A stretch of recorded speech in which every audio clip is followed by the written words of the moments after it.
Buenos días para todos. Yo me llamo Luan Enrique de Oliveiras. Tengo 6 años. Estoy en la escuela San José. Mi profesora se llama profesora Basilla Alfonso. Estoy en el preescolar.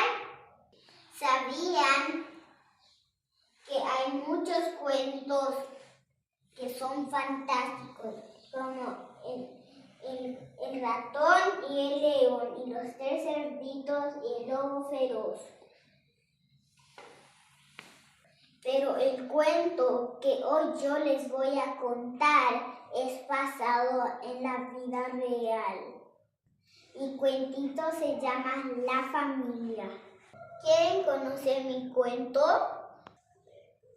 Atentos.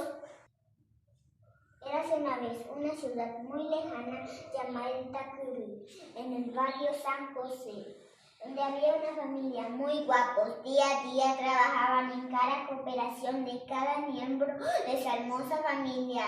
El papá trabajaba en compra y venta de la fruta.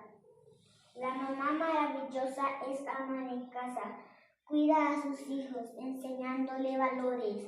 Sus hijos entran en la escuela, son muy inteligentes, pero el niño es aún más inteligente. Amoroso, bueno, responsable, es el ejemplo para sus compañeritos. Ese niño vive cerca de la plaza, a donde suele ir a jugar con sus amigos. Sus juegos favoritos son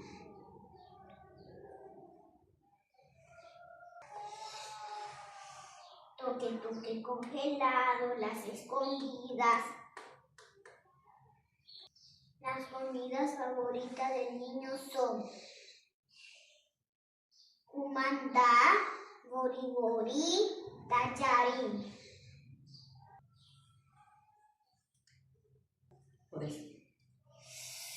Ese niño tiene muchos hermanos.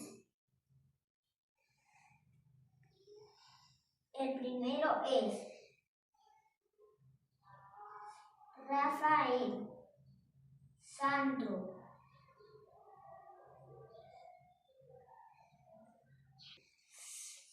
Y tengo 2 hermanas que se van conmigo todo el día en la escuela.